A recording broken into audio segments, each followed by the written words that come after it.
तर इकडे चाललेली आहे आपली मस्तपैकी आज भाजी करायची चुलीवरची. चुलीवरची भाजी काय आहे ते मला सांगितलं आहे, नक्की मटण असेल. काहीतरी आहे असं आहे.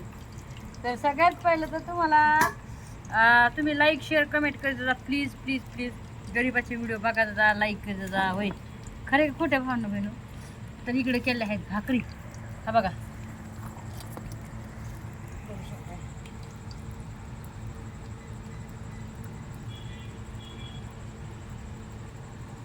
तर काही आहे ना ताई साहेब मला कमेंट टाकतात अशा की खरंच ताई तुम्ही ना भाकरी खूप छान करतात. तर धन्यवाद बरं का ताई, धन्यवाद तुमच्यावर कोटी कोटी.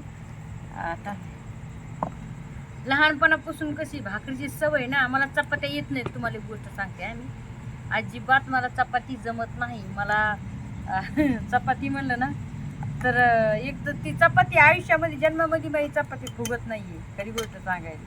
हा एक तर मी भाकरी फुगतात मायावाल्या ट्रॅक्टर फुगतात, काय सांगू तुम्हाला. पण हे नाही तर हे टाकलेला आहे मी मसाला तेलामध्ये टाकलाय. आता मसाला टाकलाय कसा माहिती का, हिरवा मसाला ह्यो. याच्यामध्ये हिरवी मिरची आहे, अद्रक आहे, कोथिंबीर आहे, लसूण आहे आणि थोडे वाळलेले धने. भावनो बहिणू हिरवा मसाला. आणि हे बघा इकडं आहे आपलं, हे बघा बघू शकता. हे आज मेदगं करायचं आहे, मेदगं. तर हे मुग आहे तर मुग मी भाजून घेतले. तर आधी तुम्हाला मी सांगते सविस्तर. मुग मी भाजून घेतले तर व्यवस्थित धुतले, तर मग नंतर शिजू घातले, तर आणि टमाटे टाकले, 2 ते 3 टमाटे टाकले. तर मुग मी धुवून घेतलेत मस्त, आधी भाजलेत धुतलेत मग शिजू घातलेत. शिजले कुकरमध्ये 3 ते 4 शिट्ट्या घेतल्यात. आणि चिकन जे आहे का ते आपलं आधी शिजू घातलं होतं, कारण की याच्या चिकनमध्ये जर आपण हे शिजू घातलं असं ना तर सगळं गाळ झाला असतं चिकन, आहे की नाही. कारण की आपलं हे जे चिकन आहे बॉयलर आहे, कोंबडीचं गावरान चिकन म्हणलं तर मग ते शिजायला थोडा वेळ लागतो. पण आपलं जे बॉयलर मटण असते का चिकन कोंबडीचं, तर ते तेव्हा शिजत आहे, वाफेमध्ये शिजत आहे. त्याच्यामध्ये पाणी पण नका टाकू. पाणी टाकलं ना तर ते वशाट होते. मी तुम्हाला नेहमी ही बात सांगत असते की चिकनमध्ये, बॉयलर चिकनमध्ये काढतो तुम्ही टाकताना गावरान म्हणताना गावरान चिकन म्हणते, तर बॉयलर चिकनमध्ये पाणी टाकायची अजिबात गरज नसते तुम्हाला. फक्त मस्तपैकी त्याला जसं आपण कांदा मिरची कांदा टॅमॅटो हळदी मीठ टाकून परतीलच ना तसं टाकलं. तर मग मस्तपैकी मी तसं शिजून घेतलं आहे मटण चिकन. आधी हे मटणामध्ये पण होतं आहे, तुम्हाला ज्या मटणामध्ये करायचं आहे त्या मटणामध्ये करू शकता. वजडीमध्ये तर लय भारी होते. काही लोक मला कमेंट टाकतात ना, आज मोठ्याचं मटण आहे का, आज मोठ्याचं हे आहे का, ते आहे का, काही पण कमेंट टाकतात. हा तर तुम्ही आहे ना मोठ्याच्या मटणामध्ये लय भारी होते. आता तुम्ही म्हणतात काय, तर ज्याला समजतंय त्यांना समजणार बरोबर.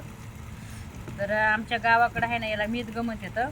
आणि हे लय म्हणजे लय भारी होते भावना. पण याच्या संग बाजरीच्या भाकरी तांदळाच्या भाकरी लय भारी लागतात. आणि आजचं देत नाही मला, चला आपण आज चुलीवर मस्तपैकी मेदगं करूया. लय दिवस झालं चुलीवरला खाल्लंच नव्हतं बघा, काय सांगू तुम्हाला. मेदगं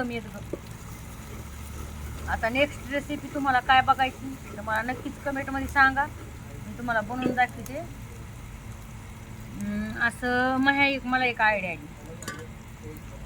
आता ती आयडिया काय सांगू तुम्हाला, तुम्ही सांगा मला उद्या काय बनवू, उद्याचा बेत काय बनवू. आता मसाला आपला मस्तपैकी भाजलाय, आता टाकते.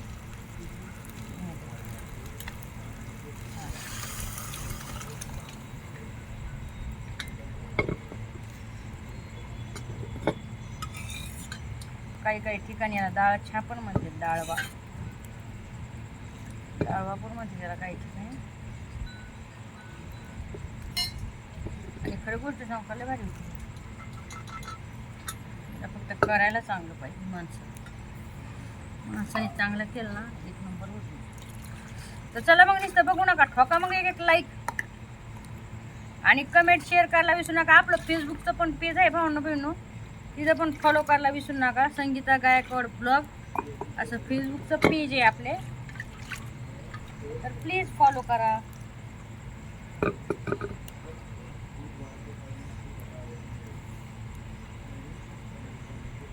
आता आमच्या गावाकडे आहे ना याला कोणी डाळछा म्हणतात, कोणी मेदगं म्हणतात, कोणी हे मिरचीमध्ये पण करतंय, कोणी काळ्या मसाल्यामध्ये पण करतंय. जसं तुम्ही समजा काळ्या मसाल्यामध्ये भाजी नाही करत का तसं. कोणी कोणी याच्यामध्ये थोडे गहू टाकते भिजून, छान होते. पण आता हे का मी का नाही असंच करते. मग ही आहे ना लय भारी मेदू करायची पाच होता. मीठ कमी पडेल तर मग मी आहे ना लय भारी करायची बरं का भावनं बहिणं. मेदू एक नंबर करायची. आणि माईच्या हाताची आपली जी चव असते का ती वेगळीच असते, हो की नाही. अशा काही गोष्टी आहेत. आणि आता मला तर समजा मी माय तर वारलेली, पण लय मिस करते मी माझ्या आईला. कारण की आपली माय जी असते ती आपली चांगली, सगळ्याचीच माय चांगली असते. बघा ना भिन्न,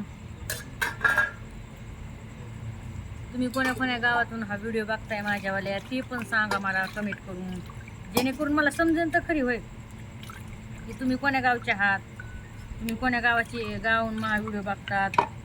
हो ना भावना बहिणी. आणि तुम्ही हे एकदा नक्की करून बघा. पाहुणे जर आले ना तुमच्या घरी तर खूप छान रेसिपी ही. मस्तपैकी टमाटे हे जास्त 2-4 टमाटे टाकायचे छानपैकी आणि मस्त होऊन जाते. जर तुमच्या पाहुण्याला आवडत असेल तर बरं का. नाही तर डबल माणसानं केलं तर संगीताबाईनं सांगितलं आणि संगीताबाईनं सांगून सैन्या केलं मेदगो.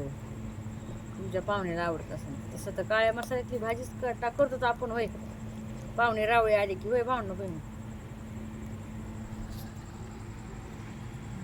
एक नंबर झाले राव. याला म्हणतात मेदगो. हा गावाकडे आहे ना हेच खरं स्वरूप.